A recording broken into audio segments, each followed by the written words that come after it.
చప్పట్లు కొడుతూ దేవుడాన్ని కనపరుచుకున్నాం. దేవుడు మనకిచ్చిన చేతులను దేవుని కనపరుచుకుంటారు.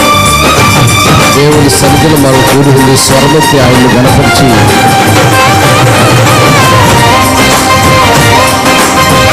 ప్రైజ్ గాడ్, ప్రైజ్ గాడ్, స్తోత్రం. కంజర్లు ఆపేయండి, ఆపేయండి కంజర్లు. చేతులతో దేవుని స్తుతిద్దాం.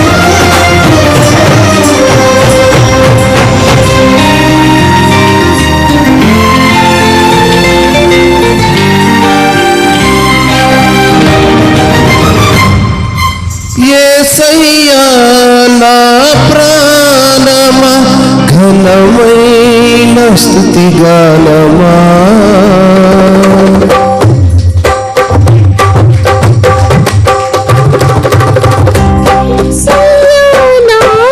యేసయ్యా నా ప్రాణమా ఘనమైన స్తుతి గానమా, అద్భుతమైన నీ ఆదరణే ఆశ్రయమైన నీ సంరక్షణయే నన్ను నీడగా వెంటాడెను, వేలయక నడిపించెను నా జీవమా.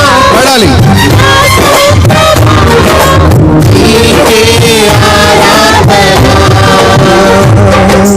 నా స్నేహము సంక్షేమము నీవే ఆరాధుడా, యేసయ్యా నా ప్రాణమా ఘనమైన స్తుతి గానమా.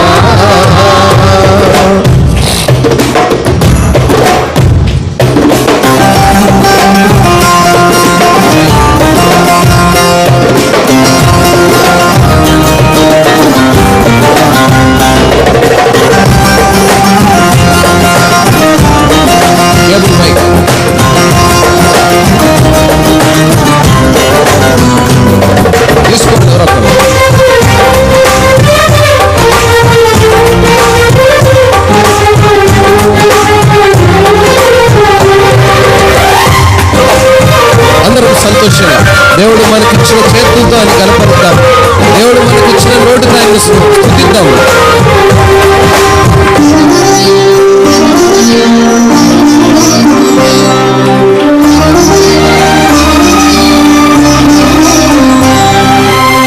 చిరకాలము నాతో ఉంటానని క్షణమైనా వీడిపోలేదని,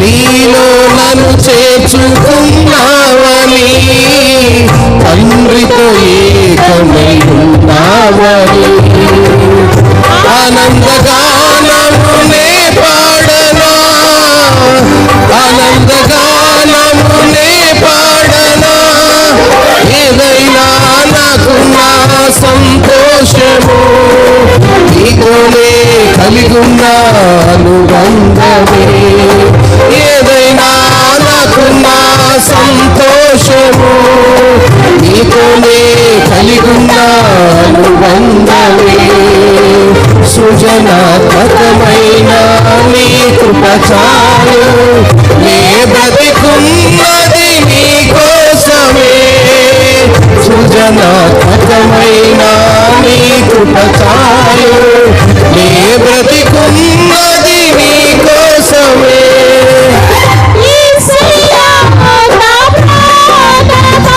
ఘనమైన స్తుతి గానమా, యేసయ్యా నా ప్రాణమా ఘనమైన స్తుతి గానమా, అద్భుతమైన నీ ఆదరణే ఆశ్రయమైన నీ సంరక్షణయే నన్ను నీడగా వెంటాడెను, నే అలయక నడిపించెను నా జీవమా, నా స్తోత్రమా నీకే ఆరాధనా.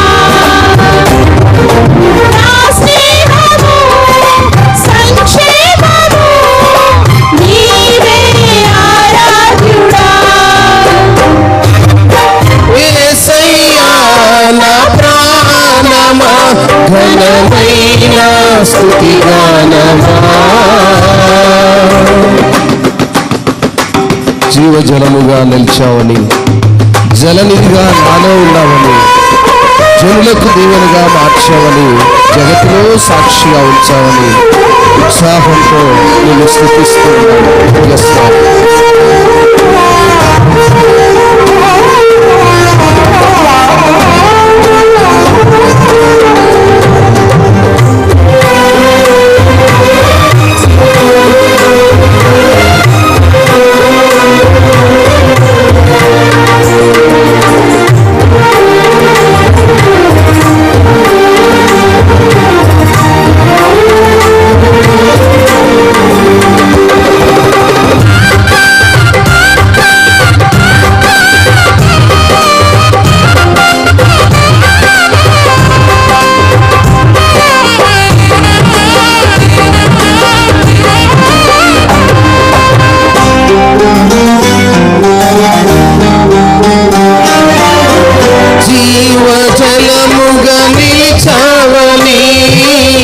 జలనిధిగా నాలో ఉన్నావని,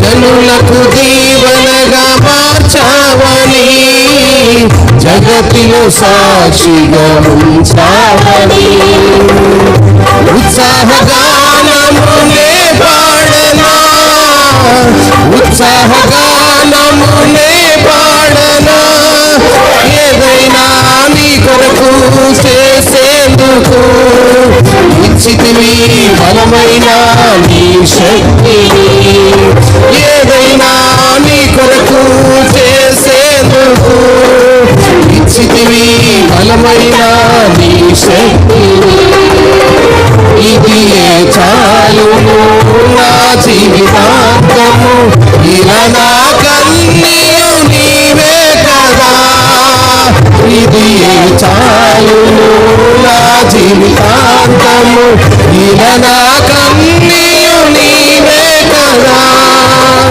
యేసయ్యా నా ప్రాణమా, ఘనమైన స్తుతి గానమా. యేసయ్యా నా ప్రాణమా, ఘనమైన స్తుతి గానమా. అద్భుతమైన నీ ఆదరణే, ఆశ్రయమైన నీ సంరక్షణయే నన్ను నీడగా వెంటాడెను, ఏ అలయక నడిపించెను. స్తోత్రం. Praise God, praise God. Yes, yes, I worship you. Yes. Yes.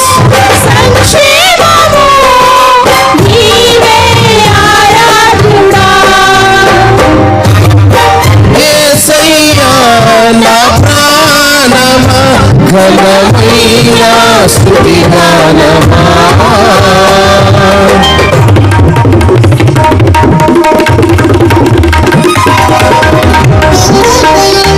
మధురం కదా నామధ్యానం, మరపురానిది నీ ప్రేమ మధురం.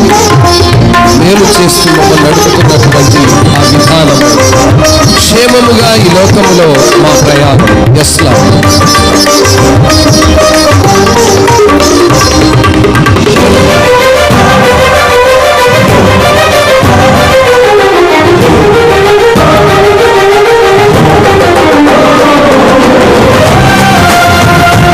ప్రైజ్ స్తుతి.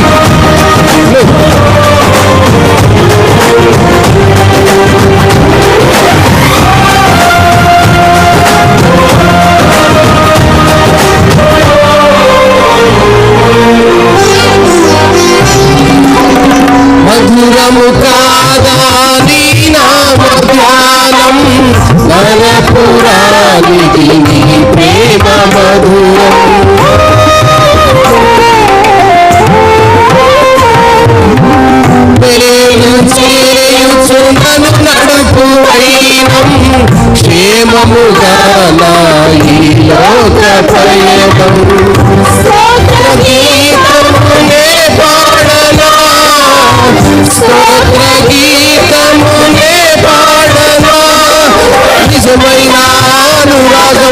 చూపావయ్యా, స్థిరమైన అనుబంధం నీవేనయ్యా, నిజమైన అనురాగం చూపావయ్యా, స్థిరమైన అనుబంధం నీవేనయ్యా. స్తుతుల సింహాసనం నీ కొరకేగా, ఆసీనుడవై నన్ను పాలించవా. స్తుతుల సింహాసనం నీ కొరకేగా, ఆసీనుడవై నన్ను పాలించవా.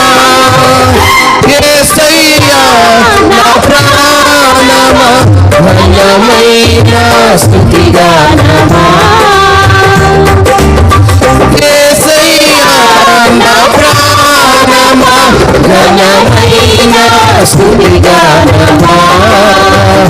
అద్భుతమైన నీ ఆదరణే, ఆశ్రయమైన నీ సంరక్షణే నన్ను నీడగా వెంటాడెను, ఏ అలయక నడిపించెను.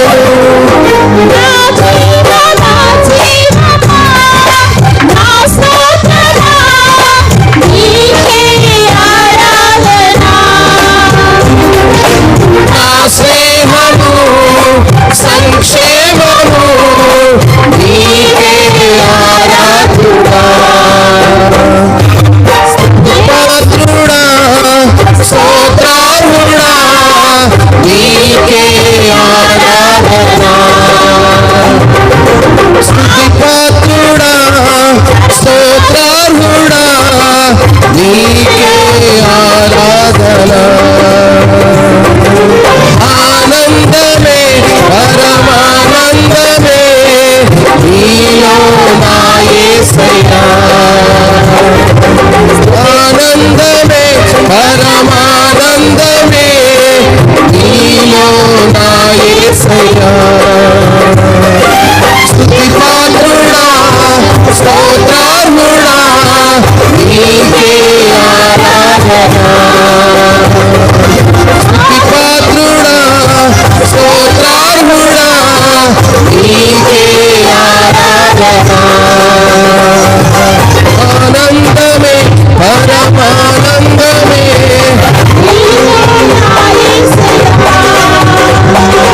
ఆనందమే పరమానందమే నీలో నా యేసయ్యా, ఆనందమే పరమానందమే నీలో నా యేసయ్యా. స్తుతి పాత్రుడా స్తోత్రార్హుడా నీకే ఆరాధనా. స్తుతి పాత్రుడా స్తోత్రార్హుడా నీకే ఆరాధనా. ఆనందమే పరమానందమే నీలో నా యేసయ్యా, ఆనందమే పరమానందమే నీలో నా యేసయ్యా. మంచిది. దేవుని ఉన్నతమైన నామములో ఈనాటి పునరుద్ధాన దిన ఆరాధనకు కూడి చేరొచ్చిన మీకందరికీ ప్రభు పేరిట వందనాలు. అందరూ బాగున్నారు కదా? ఏదో చాలా ఇబ్బందిగా కనపడుతున్నారు, కష్టంగా, భారముగా. ఏమా అందరం ఒకసారి స్తోత్రం చెప్దామా? హల్లెలూయా, స్తోత్రం. కొంతమంది చేతులు కనపట్ల, రెండు చేతుల్లో ఒకటొకటి ఉన్నాయా? రెండుంటే రెండు చేతులు ఎత్తి స్తుతులు చెల్లిద్దాం. రెండు చేతులు స్తోత్రం స్తోత్రం. దేవుడు మనకు చక్కగా ఇచ్చాడు, చేతులు చక్కగా ఇచ్చాడు. కొరచ చేతులు లేదు, ఇట్లా ఉంటాయి కదా, ఏమంటారు వాళ్ళు? ఇట్లుంటారా? కొస్తున్న వాళ్ళకి ఇట్లా ఉంటాయి. మనం కొష్టంలాగా ఇటు చూపించకూడదు. దేవునికి ఘనత, ప్రభావము, మహిమ ఆయన పొందుకోవాలి. దేవుడు మనకిచ్చిన ఉన్నతమైన కృపలో మంచి ఆరోగ్యాల చేత మంచి ఆయుష్ను దేవుడు మనకు దయచేసి మరి ఆయన మనకిచ్చిన ఈ ఉన్నతమైన సమయాన్ని బట్టి దేవుణ్ణి మరి ఇంతవరకు స్తుతించాము, కీర్తనల ద్వారా గణపరిచాము. వాక్య భాగాన్ని ధ్యానము చేస్తున్నాం. మరి బైబిల్ పఠనము చక్కగా మరి చదువుకుని ఉన్నాం. మనం చదవబడిన ఈనాటి వర్తమానము Psalm chapter 89 verse 1 to 25. యాక్చువల్గా ఈ కీర్తనల గ్రంథం 89వ కీర్తన మరి 1 నుంచి 52 వాక్యాలు ఉన్నాయి కనుక 2 పార్టులుగా తీసుకుందాం. ఇది మొత్తం ఈరోజు పెట్టుకుంటే 3 గంటలు అవుతుంది గనుక ఈ వారం నాకు 25 వాక్యాల వరకు ధ్యానంలోనికి వెళదాం. మిగిలినదే వచ్చే వారం ధ్యానం చేసుకోవడానికి దేవుడు సహాయము చేయునుగాక. మంచిది. చదవబడిన ఈ భాగాన్ని మనం చూస్తే ఏతాను రాసినటువంటి కీర్తన ఇది. ఏతాను గారు ఈ కీర్తనను రాశారు. ఈయన కీర్తనను రాయటంలో ఉద్దేశం ఏంటి అనే విషయాన్ని మనం గమనిస్తే, ఈ కీర్తన యెరూషలేము నాశనాన్ని గురించి, పతనమైపోయినటువంటి దావీదు వంశాన్ని గురించి, దావీదు వంశము శాశ్వత కాలం ఉంటుందని దేవుడు వాగ్దానం చేసిన విధానాన్ని గురించి, దేవుడు తానిచ్చిన హామీని నిలుపులేకపోయాడేమో అని ఒకవేళ దాన్ని ప్రశ్నించుకుంటూ, దేవుడు ఇశ్రాయేలుపై నుండి ఈ ఉగ్రతను తీసివేసి తన ప్రజలను దావీదు సింహాసనాన్ని పూర్వస్థితికి తీసుకురావాలని ఏతాను ప్రార్థన చేస్తున్నటువంటి అంశమే ఈ యొక్క 89వ కీర్తన అంతా కూడా. ఈ కీర్తనలో మరి ఏతాను గారు పలికినటువంటి మాట ఏంటంటే, దావీదుతో దేవుడు చేసిన నిబంధన ఈ వాక్యం యొక్క మూలాంశం. దావీదుతో దేవుని నిబంధన, ఇది మూలవాక్యం. ఈ మూలవాక్యంలో కొన్ని ప్రాముఖ్యమైన విషయాలు, దావీదుతో దేవుడు ఏమేమి పలికాడు, ఏమేమి చెప్పాడు, దావీదు ఎక్కడ తప్పిపోయాడు, దేవుడు ఏమి ప్రమాణం చేశాడు అనే కొన్ని మాటలను మనము ఈ భాగంలో తెలుసుకోవడానికి ప్రయత్నం చేద్దాం. పరిశుద్ధాత్ముడు సహాయము చేయునుగాక. ఇశ్రాయేలుల పాపం నిమిత్తము దేవుడు వారిని శిక్షించిన తర్వాత ఆయన దావీదు వంశీయుడై ఎవరి రాజ్యం అయితే అంతము లేనిదై ఉంటుందో ఆ యేసుక్రీస్తు ద్వారా ఆయన తన వాగ్దానాన్ని నెరవేర్చే ఆ ప్రక్రియే ఈ యొక్క అధ్యాయం. ఇక్కడ మనం చదవబడిన ఈ మొదటి వాక్యంలో చూస్తే, యెహోవా యొక్క కృపాతిశయము నిత్యము నేను కీర్తించెదను, తరతరములకు నీ విశ్వాస్యతను నా నోటితో తెలియజేసేదను. కృప నిత్యము స్థాపింపబడిననియు, ఆకాశమందే నీ విశ్వాస్యతను స్థిరపరచుకుందువనియు నేను అనుకొనుచున్నాను. నేను ఏర్పరచుకుని వానితో నిబంధన చేసి ఉన్నాను, నిత్యము నీ సంతానమును స్థిరపరచెదను. ఈ మాట దేవుడు దావీదు గారితో ప్రమాణం చేశాడు. ముందుగానే చెప్పాడు, బాయ్ నేనేమైతే పలికానో ఆ ప్రమాణం నీ జీవితంలో నెరవేర్చబడుతుంది. నేనేమైతే చెప్పానో ఆ ప్రమాణాన్ని నేను స్థిరపరుస్తాను. అయితే నీవు నీ కుమారులు నా ఆజ్ఞలను కట్టడలను ఏమాత్రము మీరు తప్పకూడదు. ఎప్పుడైతే నా ఆజ్ఞల ప్రకారం మీరు నివసించగలుగుతారో, ఎప్పుడైతే నా ఉద్దేశములు ఏమై ఉన్నాయో మీరు ఎరిగి ఉంటారో, అప్పుడు మీ యొక్క ఆలోచనలు, మీ తలంపులు, మీ ఉద్దేశములు, మీరు ఏమైతే కలిగి ఉన్నారో, ఏమైతే కోరుకుంటున్నారో అవి నెరవేర్చబడతాయి అనే మాటను మరి దావీదు గారికి దేవుడు ప్రమాణం చేసి ఉన్నాడు. అందును బట్టే మొదటి మాటలో మనం చూసినప్పుడు, యెహోవా యొక్క కృపాతిశయమును నిత్యము నేను కీర్తిస్తూ ఉన్నాను. I will sing of the steadfast love of the Lord forever. With my mouth I will make known your faithfulness to all generations.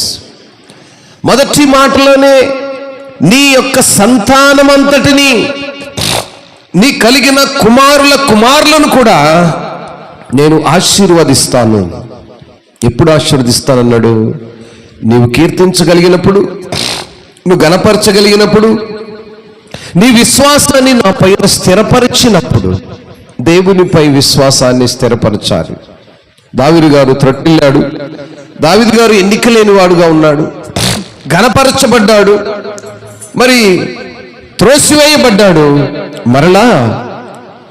ఆ యొక్క ఘనతను అత్యధికముగా చేసుకోగలిగాడు. ఇక్కడ ఈ మాటను మనం జాగ్రత్తగా గమనిస్తే, ఎన్నికలేని దావీదు, అది మనం ఎరిగి ఉన్నాం కదా. దావీదు ఏం పని చేసేవాడు? గొర్రెల కాపరిగా ఉన్నాడు, ఎన్నికలేని వాడుగా ఉన్నాడు. Now he is the king. ఆ రోజు ఎన్నికలేని వాడు ఈరోజు రాజుగా ఉన్నాడు. అదే సమయంలో రాజుగా ఎప్పుడైతే దేవుడు ఎత్తి పట్టుకున్నాడో మరలా పడిపోయాడు కదా. పడిపోయేవాడిని పడిపోయిన స్థితిలో దేవుడు మరలా ఉంచలేదు, మరలా జ్ఞాపకం చేసుకోమన్నాడు. దావీదు, నేను నీకేం చెప్పాను? నా ఆజ్ఞలు కట్టడలను ఏమాత్రం తప్పడానికి వీల్లేదు.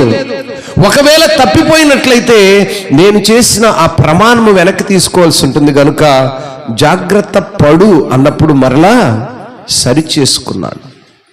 ఈనాడు క్రైస్తవ విశ్వాస జీవితంలో, మన భక్తి జీవితంలో, మన ఆత్మీయ సహవాసములో, సంఘ సహవాసములో, కుటుంబ విధానములో, దాంపత్య జీవితంలో, గ్రామములో, సంఘములో అనేకమైన పరిస్థితులు మనకు ఎదురవుతుంటాయి. త్రొట్టిల్లుతూ ఉంటాం, పడిపోతూ ఉంటాం, కానీ నిలబడే శక్తిని మనం జ్ఞాపకం చేసుకోవాలి. దేవుని సన్నిధిని మనం ఎందుకు జ్ఞాపకం చేసుకోవాలంటే, దేవుడు ప్రమాణం చేశాడు, దావీదుకు ప్రమాణం చేశాడు. దావీదు దేవుని ఆజ్ఞలు కట్టడం అన్నిటినీ విన్నాడు. వినినా కూడా ఏమైపోయాడు? పడిపోయాడు కదా. ఆజ్ఞలన్నీ విన్నాడా, వినలేదా? తెలుసా లేదా? తెలిసే తప్పు జరిగింది, కానీ ఏం చేశాడు? సర్దుకున్నాడు, సరి చేసుకున్నాడు, దేవుని దగ్గర ప్రాధేయపడ్డాడు. అయ్యా, నేను చేసిన తప్పిదము, నా శరీరము చేసిన తప్పిదము, నా ఆత్మ చేసిన తప్పిదము, తెలియక నేను చేసినటువంటి ఈ పొరపాటును నేను నీ సన్నిధిలో ఒప్పుకుంటున్నానని ఎన్ని దినాలు ప్రార్థన చేశాడంటే, తన హృదయమును కడగమన్నాడు, శరీరాన్ని కడగమని లేదు. హిస్సోపుతో నా పాపాన్ని కడగమన్నాడు. దేన్ని కడగమన్నాడు? శరీరాన్ని కడగలా, నా మనస్సును, నా హృదయమును, నా అంతరంగమును కడగమన్నాడు. నువ్వు నా అంతరంగాన్ని పరిశీలించు వాడువు అన్నాడు. మనుషులైతే మనం ఏం చూస్తాము? మనుషుల ఆకారాన్ని చూస్తాము, మనుషుల యొక్క రూపాన్ని చూస్తాము. అందంగా ఉందా అమ్మాయి, అందంగా ఉన్నట్టు అబ్బాయి, చక్కగా మాట్లాడుతుందా, చక్కగా మాట్లాడగలదా, బాగా నడుస్తుందా? ఏమండి, పెళ్లి చూపులకు వెళ్ళారంటే ఏం చూస్తారు? అవే చూస్తారు. అమ్మాయి ఇటు నడువు, ఇట్టాను, బాగా నడుస్తున్నావా, కాళ్ళు బాగున్నాయా, ఓ పాట పాడు. ఇప్పుడు పాడించట్లేదు కదా. ఇంతకుముందు అయితే పాట పాడు, మంచి పాటలు వచ్చా, వంట బాగా చేస్తావా, ఏం కూరలు చేస్తావు, మాట్లాడకపోయినా మాట్లాడించేవాళ్ళు. కొంతమంది అమ్మాయిలు పిలిచినా పలకరు. పెళ్ళైన 3 రోజు ఆమె ప్రతాపం చూపిస్తారు. సుమా, పెళ్లి చూపులకి వెళ్తే ఆడపిల్లలు పలుకుతారా? పలకరండి, చాలా వినయం ప్రదర్శిస్తారు. 3 రోజు ఉంటుంది వ్యవహారం. 250 యాంప్లిఫైర్ బద్దలైపోవాలి, బాక్స్లు బద్దలైపోవాలి. దేవుని కృపలో దేవుడు మనకిచ్చిన ఉన్నతమైన కృప ఏంటంటే, పడిపోయే స్థితిలో నీవున్నా, పడిపోయిన స్థితిలో నీవున్నా, ఎన్ని దినాలు నువ్వు దేవునికి దూరస్తుడుగా దూరస్తురాలుగా ఉన్నా, ఏ క్షణములో నువ్వు వెళ్ళి అడిగినా, మనం వెళ్ళి అడిగినా మనల్ని దగ్గరికి తీసుకునేవాడుగా ఉన్నాడు ఆయన. అందును బట్టే తరతరములకు నీ సింహాసనమును స్థాపించదని నేను చెప్పి నా సేవకుడైన దావీదుతో ప్రమాణము చేసి ఉన్నాను. యెహోవా, ఆకాశ వైశాల్యము నీ ఆశ్చర్య కార్యమును స్తుతిస్తుంది. పరిశుద్ధ దూతల సమాజములో నీ విశ్వాసతను బట్టి నీకు స్తుతులు కలుగుచున్నవి. దేవుని పడల ఉన్నటువంటి విశ్వాసాన్ని బట్టి దేవునికి స్తుతులు చెల్లించబడుతున్నాయి. దేవునికి స్తుతులు చెల్లించే సమయంలో దేవుణ్ణి ఎలా గణపరిచాడు, ఎలా ఎత్తి పట్టుకున్నాడనే మాటను మనం చూస్తే 6వ వాక్యం అంటాడు, మింట యెహోవాకు చాటైన వాడేవాడు, దైవపుత్రులలో యెహోవా వంటి వాడేవాడు. చాలండి, మింట అనగా పరమందు కూడా, పరమందును భూమి అందును నీకంటే నీకు చాటైన వారు సమానమైన వారు ఎవరు అని ప్రశ్నిస్తూ ఉన్నాడు. ఏతాను ప్రశ్నించుకుంటున్నాడు. ఏతాను ప్రార్థన చేసుకుంటూ ప్రశ్నించుకుంటున్నాడు, అయ్యా, భూమి అందును పరమందును నీకంటే నీకు చాటైన దేవుడు ఎవరున్నారు? అంత మాత్రమే కాక అక్కడ మరో మాట ఉంటాడు, దేవుని పుత్రులలో నీ వంటి వాడెవడున్నాడు? దైవ పుత్రులలో ఎవరున్నారు? పరిశుద్ధ దూతల సభలో ఆయన మిక్కిలి భీకరుడు, తన చుట్టూన్న వారి కంటే భయంకరుడనే మాటకు అర్థం ఏంటి? భయం పుట్టించేవాడనే అమ్మా? గొప్పవాడు, భయంకరుడనే మాటను మనం సహజంగా కొంతమంది పిల్లల యొక్క నైజమును చూసి, అరే ఈడేంద్ర ఇంత భయంకరంగా ఉన్నాడు అంటాం. మన భాషలో భయంకరుడు అనే మాటకు అర్థం ఏంటంటే అందహీనుడు, చక్కని వాడు కాదు, చక్కగా లేడు అనే అర్థాన్ని మనము వింటున్నాం. కానీ పరిశుద్ధ గ్రంథ ఆధారంగా గొప్పవాడు, నీకంటే గొప్పవాడు ఎవరు? ఆ విధముగా ఆయనను ఘనపరుస్తూ, యెహోవా సైన్యములకు అధిపతియగు దేవా, నీ వంటి బలాఢ్యుడెవడు? నీ విశ్వాసత చేత నీవు ఆవరింపబడి ఉన్నావు. దేవుని యొక్క కృప, దేవుని యొక్క ఆ మహిమ, ఆ తేజం మన యొక్క విశ్వాసాన్ని బట్టి మనపై ఆవరించబడుతోంది. దేవుని మహిమ మనపై కుమ్మరించబడాలి అంటే మనకున్నటువంటి విశ్వాసాన్ని బట్టి, మనం ఘనపరిచే విధానాన్ని బట్టి ఉంటుంది. మహిమ, ప్రభావము మనపై పని చేయాలంటే ఆరాధిస్తున్నప్పుడైనను, వాక్యం వింటున్నప్పుడైనను, కీర్తనలు ఆలపిస్తున్నప్పుడైనను మనఃపూర్వకముగా, హృదయపూర్వకముగా, హృదయాంతరంగములో నుంచి ఎప్పుడైతే నువ్వు కీర్తించగలుగుతావో దేవుని మహిమను చూడగలుగుతావు, ఆయన ప్రభావాన్ని చూడగలుగుతావు. Lord God of hosts, who is mighty as you are, O Lord, with your faithfulness all around you. దేవుని యొక్క విశ్వాసత, దేవుని యొక్క బలాఢ్యతను, ఆయన యొక్క మరి 11వ వాక్యం ఇంకా అంటాడు, ఆకాశము నీదే, భూమి నీదే, భూలోకమును దాని పరిపూర్ణతను నీవే స్థాపించుతివి. The heavens are yours, the earth also is yours, the Lord world and all that is in it, you have founded them అంటే స్థాపించిన వాడవు. దేన్ని స్థాపించాడు? ఆకాశాన్ని స్థాపించాడు, భూమిని స్థాపించాడు, సమస్తాన్ని స్థాపించిన వాడవు నీవే, మనుషులను నిర్మించిన వాడవు నీవే, భూమిలో ఉన్న సమస్తానికి సృష్టికర్తవు నీవే.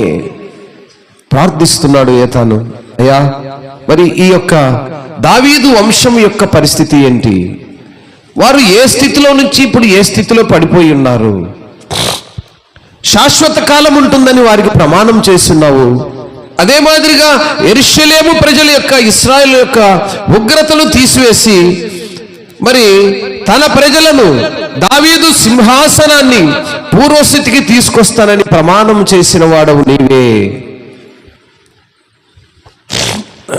ఆ మాటను మనము చూసినప్పుడు ఇక్కడ ఒక శ్రేష్టమైన మాట పలకరించబడుతూ ఉంది. 14వ వాక్యమును చూస్తే, నీతి న్యాయములు నీ సింహాసమునకు ఆధారములు, కృపా సత్యములు నీ సన్నిధాన వర్తులు.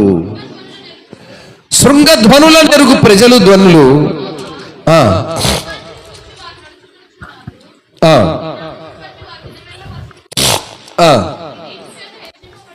చాలా ప్రియులారా, ఈ మాటను మనం గమనించినప్పుడు, నీతి న్యాయములు నీ సింహాసమునకు ఆధారములు. దేవుని పిల్లలకు నీతి న్యాయములు ఒక కిరీటం వంటివి.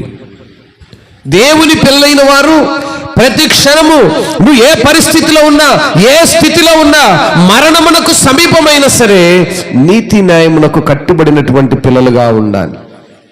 వాళ్ళే క్రైస్తవులు, వారే దేవుని పిల్లలు, వారే ఆయనకి ఇష్టలు, వారే ఆయన యొక్క పరలోక రాజ్యమును స్వతంత్రించుకొందరు. దేవుని యొక్క మహిమ ప్రభావమును మనం అనుభవించాలంటే నీతి న్యాయములు కలిగినటువంటి క్రైస్తవ పిల్లలుగా మనం ఉండాలి. అందును బట్టి వాక్యం అంటుంది, కృపాసత్యములు నీ సన్నిధాన వర్తులు. నీతి ఉండాలి, న్యాయం ఉండాలి. అప్పుడు కృప సత్యం అనేది దేవుని సన్నిధానం ద్వారా మనకు వర్తించబడతాయి, సంక్రమించబడతాయి, అనుభవించగలుగుతాం. ఎంత చక్కగా మరి ఆ యొక్క ఏతాను ప్రార్థిస్తూ ఉన్నాడు. ఇంకా మనం చూసినప్పుడు శృంగతనుల నెరుగు ప్రజలు ధ్వనులు, యెహోవా నీ ముఖకాంతిని చూచి వారు నడుచుకొందురు, నీ నామమును బట్టి వారు దినమెలా హర్షిస్తుంటాను, నీ నీతి చేత హెచ్చింపబడతారు. స్తోత్రం, స్తోత్రం, హల్లెలూయా. మనం హెచ్చింపబడాలంటే, ఘనత కావాలి అంటే దేవుని యొక్క నీతిని ధరించిన వారముగా ఉండాలి, దేవుని నీతిని అనుభవించిన వారముగా ఉండాలి. దేవుని నీతిని మనం అనుభవించగలిగితే దేవుడు వాగ్దానం చేసిన రీతిగా మనం హెచ్చించబడతాం. ఇంకా అంటాడు అక్కడ,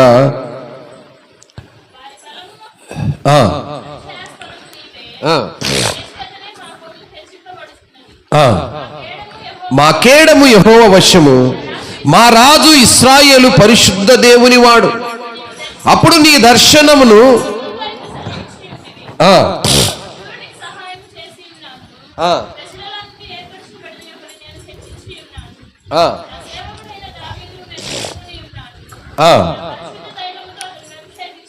చాలు. దావీదుకు ప్రమాణం చేశాడు, దావీదుని అభిషేకించాడు, అనాయింటింగ్ చేశాడు. I have found David my servant, with my Holi oil I have anointed him. దావీదును తన సేవకునిగా ఆయన కనుగొన్నాడు. అంత మాత్రమే కాకుండా ఆయన అభిషేకించాడు. అంత మాత్రమే కాకుండా 21 మాటలు వండర్ఫుల్ వర్డ్.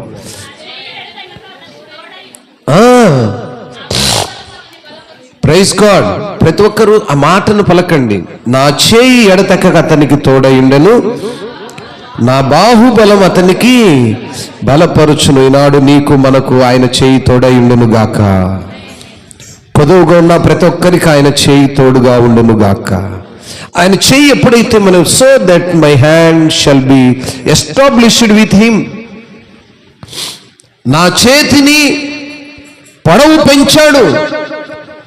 ఆయన చేతిని దావీదుపై విస్తారముగా కుమ్మరించాడు. ఆ బాహుబలము చేత అతన్ని బలపరిచాడు. దేవుడు బలపరిచినటువంటి మనుష్యుడు దావీదు. దేవుడు హెచ్చించిన మనుష్యుడు దావీదు. దేవుని చేత ఘనత పొందినటువంటి వాడు దావీదు. నా యొక్క ప్రియకుమారుడు అని గొప్ప నామకరణము పొందుకున్నటువంటి వాడు దావీదు. అటువంటి ఉన్నత కృపలో మరి ఇక్కడ 22వ వాక్యాన్ని కూడా మనం చూసినప్పుడు, ఏ శత్రువును అతని మీద జయమునందడు, దోషకారులు అతని బాధపరచరు, అతని ఎదుట నిలవకుండా అతని విరోధులను నేను పడగొట్టెదను, అతని మీద పగబట్టు వారిని ముత్తెదను. చూడండి నా ప్రియ దేవుని సంగమా, దేవుని పిల్లలుగా మనం ఉండగలిగితే మన విరోధులను, స్తోత్రం, మన విరోధులను పడగొట్టువాడు ఆయన. ఏమండి, నీకు విరోధి ఎవరైనా ఉన్నారా? మౌనంగా ఉండు. నిన్నెవరైనా దూషిస్తున్నారా? మౌనంగా ఉండు. నిన్ను గురించి అనవసరమైనటువంటి మాటలు మాట్లాడుతున్నారా? మౌనంగా ఉండు. దేవుడు నీ పక్షమున వ్యాజ్యమాడువాడు. స్తోత్రం, స్తోత్రం. దేవుడు నీ పక్షమున వ్యాజ్యమాడాలి అంటే ఒక క్షణం ఓపిక కలిగి ఉండాలండి. ఈ రోజుల్లో సహనం అనేది చాలా కష్టం. ఈ స్పీడ్ జనరేషన్లో మనుషులు కూడా ఉన్న ఈ స్పీడుని బట్టి చాలా ఫాస్ట్గా ఉన్నాం. కానీ ఒక్క క్షణము ఓపిక పట్టుకోగలిగితే ఆయన హెచ్చిస్తూ అంటున్నాడు, ఏ శత్రువును అతని మీద జయమునందడు. ఏమంటే గమనించారా? మనం ఎప్పుడైతే దేవుని పిల్లలుగా ఉండగలుగుతామో మనపై వచ్చేటువంటి అపవాదనేటువంటి శత్రువును ఆయనే జయిస్తాడు. మన పక్షమును ఆయన వ్యాజ్యమాడువాడు అన్నాడు కదా ఆయన. దోషకారులు అతన్ని బాధపరచరు, అతని ఎదుట నిలవకుండా అతని విరోధులను నేను పడగొడతాను. ఎవరి విరోధులు? దేవుని పిల్లల విరోధులు. అందుకే 24వ వాక్యం ఆ మాటను క్లుప్తంగా చెప్పాడు.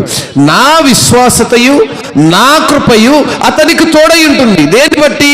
నా నామమును బట్టి అతని కొమ్ము హెచ్చింపబడును. స్తోత్రం. కొమ్ము అంటే బరకొచ్చిన కొమ్ములు కావు. కొమ్ము అనేది దేవుని యొక్క నామం. నువ్వు ఎప్పుడైతే దేవుని యొక్క విశ్వాసతను, దేవుని యొక్క కృపను పొందుకుంటావో ఆ నామమును బట్టి నీవు గొప్పగా హెచ్చింపబడతావు. మనము గొప్పగా హెచ్చింపబడాలంటే దేవుని నామమును మనము కలిగిన వారముగా ఉండాలి. దేవుని నామంపై ఆధారపడే వారముగా ఉండాలి. అప్పుడు మన విరోధులను ఆయనే పడగొడతాడు. మన విరోధులపై ఉన్న పగను ఆయనే మొత్తుతానంటున్నాడు.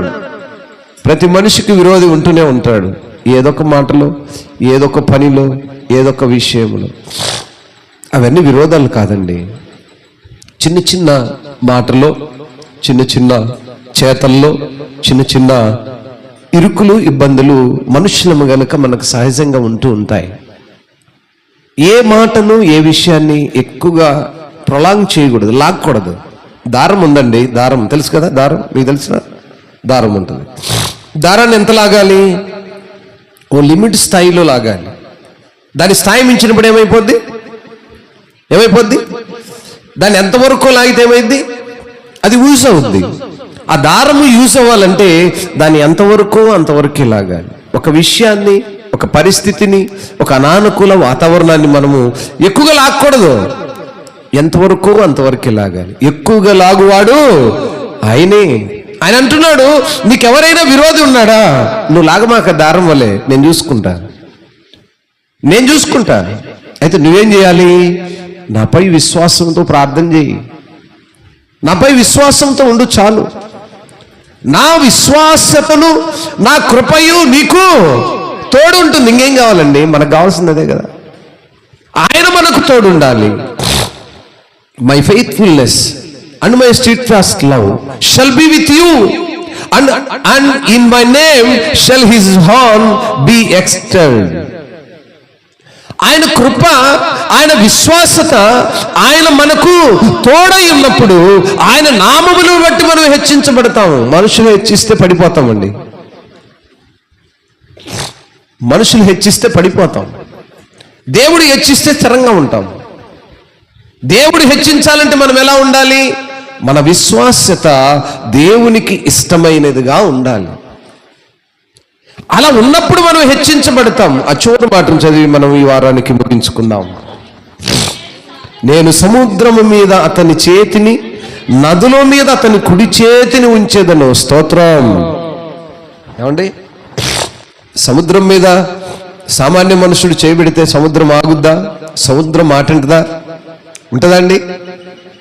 మనము పెంచి పోషించే పశువులు, మనము కని పెద్ద చేసిన పిల్లలు మన మాట్లాడట్లేదు. వింటున్నారండి? వినరు. అటువంటిది సముద్రాన్ని గద్దించేటువంటి శక్తి. దేవుడు అంటున్నాడు, దావీదుకు సముద్రం మీద అధికారాన్ని, నదిల మీద అధికారాన్ని ఇస్తాను అంటున్నాడు. దేన్ని బట్టి? దేవునిపై తనకున్న విశ్వాసతను బట్టి, దేవుడు తన విశ్వాస పరిమాణాన్ని పరీక్షించిన విధానాన్ని బట్టి. ఈరోజు మన యొక్క విశ్వాసం ఏ రీతిగా ఉంటుంది? మన పిల్లలను మనము గద్దించుకునే ఆ శక్తి, ఆ యొక్క భక్తి, ఆ భయము మనలో లేదు. దావీదుకి ఏ అధికారాన్ని ఇచ్చాడు? నదులను, సముద్రములను గద్దించే అధికారాన్ని ఇస్తానంటున్నాడు. మనము మన బిడ్డలను మరి వాళ్ళని గద్దించే అధికారం మనకు లేదు. దేన్ని బట్టి అండి? మన విశ్వాసాన్ని బట్టి, మన భక్తి జీవితాన్ని బట్టి, మనము దేవుని ఎడల చూపుతున్నటువంటి ఆ యొక్క ఆజ్ఞలను, కట్టడలను అనుసరిస్తున్న విధానాన్ని బట్టి. ఈరోజు మన పిల్లలు మన మాటలు వినట్లేదంటే దానికి ప్రథమ కారణం ఏమైందంటే మన యొక్క భక్తి జీవితము. నేను చాలాసార్లు చెప్తూ ఉంటాను. ఏం చెప్తూ ఉంటానంటే, మన పిల్లలు లేదా మన భర్తలు అంటే నాకు కాదు, మీ భర్తలు మీకు లోబడి ఉండాలంటే మీ ప్రార్థనా జీవితము, నీ భక్తి జీవితాన్ని కుటుంబంలో కనపరచబడాలి. మొదట దేవుడు చూడాలి, రెండవదిగా నీ భర్త చూడాలి, నీ బిడ్డలు చూడాలి. నీ భక్తి జీవితం ఎప్పుడైతే కనపరచబడుతుందో, దేవుడు ఎప్పుడైతే నీ భక్తి జీవితాన్ని చూస్తున్నాడో, నీ బిడ్డలలో, నీ భర్తలో, నీ కుటుంబంలో ఒక ఉన్నతమైనటువంటి ఆ వాతావరణాన్ని చూస్తావు. ఉన్నతమైన వాతావరణం అంటే ఘనత కలిగినది. నువ్వు ఘనపరచబడతావు. సొలొమోను రాజు 31వ కీర్తనలో రాయబడిన ప్రతి వాక్యము ప్రతి స్త్రీలో నెరవేర్చబడుతుంది. ఎప్పుడు నెరవేర్చబడుతుంది అంటే, భక్తి జీవితాన్ని నువ్వు ఇంట్లో కనపరిచినప్పుడు. భక్తి జీవితం ఇంట్లో కనపరచబడిన ఏ స్త్రీ అయినా, ఆ భక్తి జీవితంలో నేనున్నాను, నా భర్త దగ్గర నుంచి, నా పిల్లల దగ్గర నుంచి ఘనత లేదు అనేవాళ్ళు ఎవరు ఉంటే నాకు చూపించండి. ఒక ఎగ్జాంపుల్ నేను లోకంలో ఉన్నప్పుడు మీ పాస్టర్ మలక్క పెట్టేదిగా. అంటే అప్పుడు ఏదో వెనకాల పడి లేకపోతే కర్ర తీసుకొని కొడుతుందని కాదు, కానీ గౌరవ మర్యాదలు, భార్యాభర్తల మధ్య గౌరవ మర్యాదలు ఎప్పుడు పెరుగుతాయంటే, ఒకటి బాగా సంపాదించి అడిగిందల్లా తెచ్చిపెట్టే మొగుడిని చూస్తే వచ్చే గౌరవం. రెండోది అలాంటిది లేదనుకో, ప్రార్థనా జీవితము, దేవుని యందు భయభక్తులు కలిగినటువంటి కోవ. సహజంగా మొదటి కోవనే దేవుళ్ళు ఎక్కువ స్త్రీలు ఎక్కువ ఇష్టపడతారు. మొదటి కోవ ఏంటి? వారికి కావలసిన నగలు నట్రాలు అడగక ముందే తెచ్చి పెడితే. ఏమండి? అబ్బా, మా ఆయన అసలు ఆయన ఏందనుకున్నారు? అబ్బా ఏందమ్మే మా ఆయన గురించి అంత మాట అంటాం. అబ్బా అబ్బా. ఇవి లేని స్థితిలో మనం ఉన్నామనుకో, దేవుని ఎడల మనకున్న భక్తిని బట్టి, ఎప్పుడైతే పరిశుద్ధ గ్రంథం నీ చేతిలో ఉంటుందో, నీ పిల్లలు నీకు భయపడాలి, నీ భర్త నీకు భయపడాలి, నీ నైబర్స్ నీకు భయపడాలి. ఇది ఎప్పుడు కనపరచబడుతుందంటే, భక్తి జీవితంలో నువ్వు ఎంత నలగగొట్టబడతావో అప్పుడు వస్తుంది. ఆత్మీయ స్థితిలో ఎంత ఒదిగి ఉంటావో, దేవుని పట్ల ఎంత విధేయతను కనపరచబడతావో అప్పుడు వస్తుంది ఘనత, అప్పుడు వస్తుంది విలువ. లోకంలో వచ్చే విలువలు, ఘనతలు కొద్దిసేపు అండి. బాగా ఉండి మంచిగా ఉంటేనేమో, అబ్బా అసలు నువ్వు ఏందక్క, వదినా నీ అంతెవరు వదినా, చెల్లి బల్లి నీకంటే ఎవరు బల్లి, ఆ బల్లికి చెల్లికి కుదరలేదనుకో, నువ్వెవరు నేనెవరు, నీ అబ్బ ఎవరు మా అబ్బ ఎవరు, నీకేంది నాకేంది. ఇవన్నీ ఎట్లా ఉంటాయంటే, లోకంలో ఉండే ప్రేమలు ఇవన్నీ తుచ్చ ప్రేమలండి. మనం ఎలా ఉండాలంటే, వీటన్నిటికంటే కూడా పరిశుద్ధ గ్రంథాన్ని చేతపుచ్చుకొని, ఇంతకు మించి నాకు ఏ స్నేహితుడు లేడు, ఏ అన్నదమ్ముడు లేడు, ఏ భర్త లేడు, ఏ దైవము లేదు, ఇదే నా దైవం అని నువ్వు ఎప్పుడైతే కాలేసుకొని కూర్చుంటావో అప్పుడు వస్తుంది నీకు తెలియని ఘనత, ఊహించని ఘనత.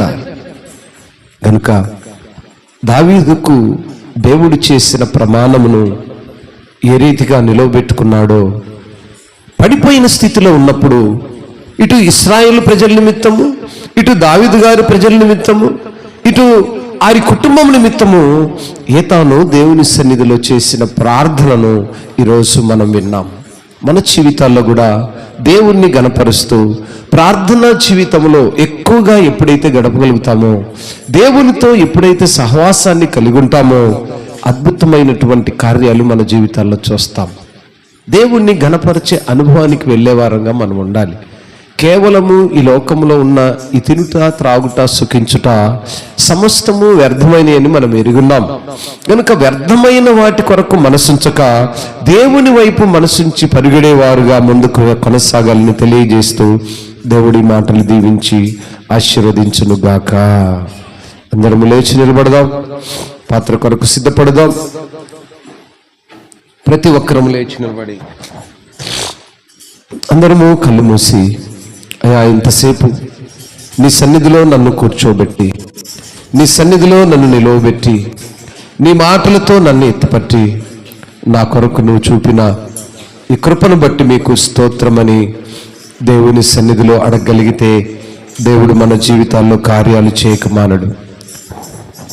దేవుడు మన జీవితాల్లో కార్యాలు చేయాలంటే ఏతాను అడుగుతున్నాడు, అయ్యా ఈ సమస్త భూలోకం ఉన్నటువంటి దేవుళ్లలో నీకంటే బలవంతుడెవడయ్యా, నీకంటే ధనవంతుడెవడయ్యా, నన్ను హెచ్చించగలిగిన వాడెవరు అని చెప్పి దేవుని సన్నిధిలో అడగగలిగే అనుభవం కావాలి. దేవుణ్ణి ఆరాధించుటలో అట్టి కృపలో ముందుకు సాగే అనుభవం కావాలి. ఈరోజు నువ్వు ఏ స్థితిలో ఉన్నావో, దేవునికి దూరస్తుడిగా ఉన్నావో, దూరస్తురాలుగా ఉన్నావో, దేవునికి ఇష్టడుగా ఉన్నావో, ఇష్టరాలుగా ఉన్నావో లేదో ఒకసారి పరిశీలించుకుందాం. ప్రతి ఒక్కరము కళ్ళు మూసి, అవునాయనా నేను ఈ వాక్య భాగంలో దావీదు గారి యొక్క విశ్వాసతను బట్టి నా జీవితం ఏ రీతిగా హెచ్చించబడింది,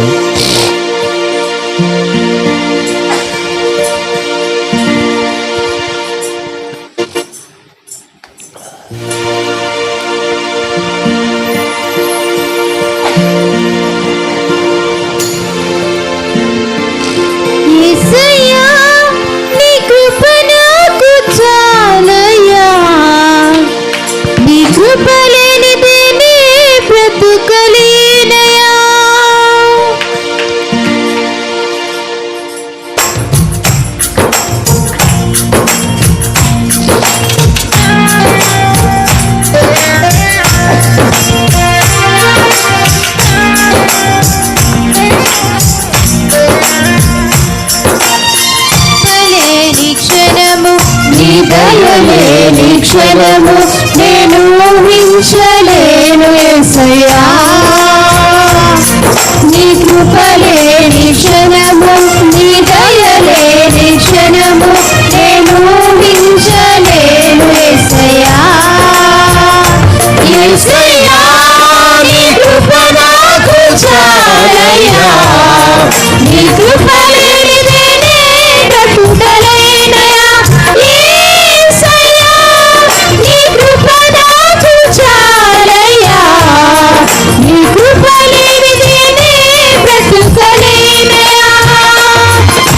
కృపలేని క్షణము, నీ దయలేని క్షణము నేను ఊహించలేను యేసయ్యా. నీ కృపలేని క్షణము, నీ దయలేని క్షణము నేను ఊహించలేను యేసయ్యా. అందరం కలిసి దేవుని నామాన్ని మహిమపరుద్దాం.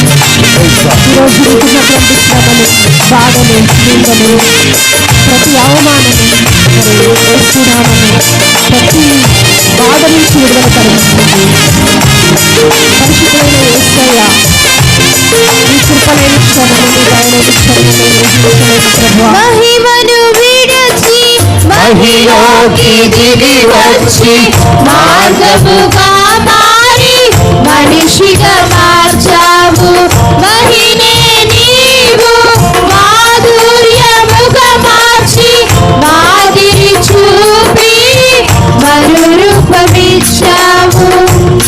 మను విడచి మహిలోకి దిగి వచ్చి, మహిమను విడచి మహిలోకి దిగి వచ్చి మార్గముగా మారి మనిషిగా మార్చావు.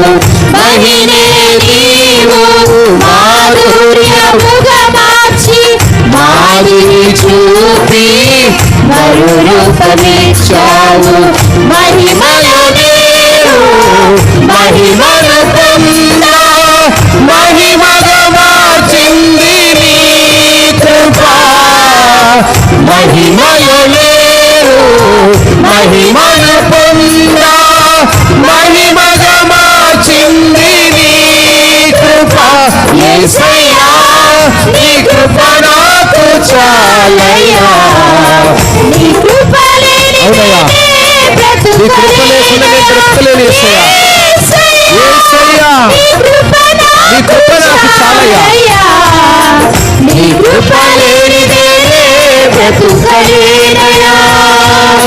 నీ కృప లేని క్షణము, నీ దయ లేని క్షణము నేను ఊహించలేను యేసయ్యా.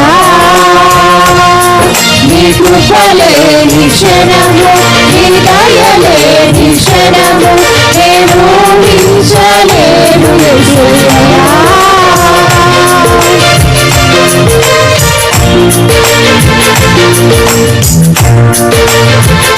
ఆజ్ఞల మార్గమును ఆశ్రయించిన దేవుడు చప్పట్లు కొడుతూ దేవుని ఆరాధిద్దాం. అందరూ ఆనందంతో దేవుని చప్పట్లు కొడుతూ, యేసయ్యా నీకు ఈ కృపనీయకపోతే మేమేమైపోతాము, మాకు తెలియదు కానీ తండ్రి యేసయ్యా, మేము అది ఊహించినను తండ్రి యేసయ్యా, నీవు మాకు ఈ కృపణని బట్టి తండ్రి మేము బ్రతికి ఉన్నామని దేవుని చప్పట్లు కొడుతూ ఆరాధిద్దాం. ఆజ్ఞల మార్గమున ఆశ్రయమును ఇచ్చి ఆపత్కాలమున ఆదుకొన్నావు. ఆత్మీయులతో ఆనందింపజేసి ఆనంద తైలముతో అభిషేకించావు. దావీదును అభిషేకించిన దేవాదేవుడు నిన్ను నన్ను అభిషేకిస్తున్నాడు. ఆశ్రయమును ఇచ్చి ఆపత్కాలమున ఆదుకొన్నావు.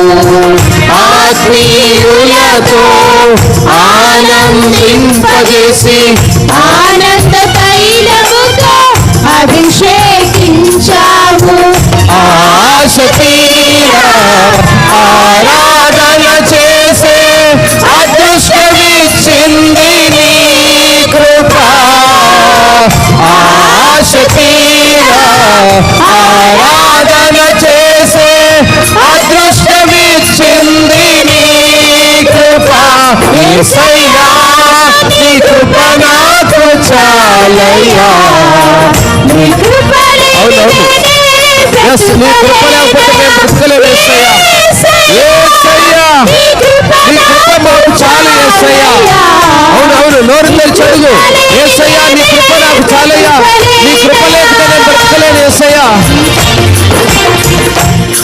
నీ కృప లేని క్షణము, నీ దయ లేని క్షణము నేను ఊహించలేను యేసయ్యా. నీ కృప లేని క్షణము, నీ దయ లేని క్షణము నేను ఊహించలేను యేసయ్యా. యేసయ్యా నీ కృప నాకు చాలయ్యా. నీ కృప లేనిదేనే బ్రతుకలేనయా. యేసయ్యా నీ కృప నాకు చాలయ్యా. నీ కృప లేనిదేనే బ్రతుకలేనయా. నీ కృప లేని క్షణము, నీ దయ లేని క్షణము నేను ఊహించలేను యేసయ్యా. జీవము గల తండ్రి, నీ ఉన్నతమైన నామాన్ని బట్టి స్తోత్రాలు. ఇంతవరకు వాక్య భాగం ద్వారా మాతో మాట్లాడిన దేవా, ఇదిగో నిన్ను ఆరాధించుకొని నీ శరీరంలో నీ రక్తంలో తీసుకుంటకు మేము సిద్ధపడుతుండగా ఆరాధనలో పాలు పంచుకున్న వీళ్ళందరినీ నీ కృపలు ఎత్తిపట్టమని యేసయ్య ఘనమైన నామములో ప్రార్థించి అడిగి వేడుకుంటున్నాము తండ్రి. ఆమేన్.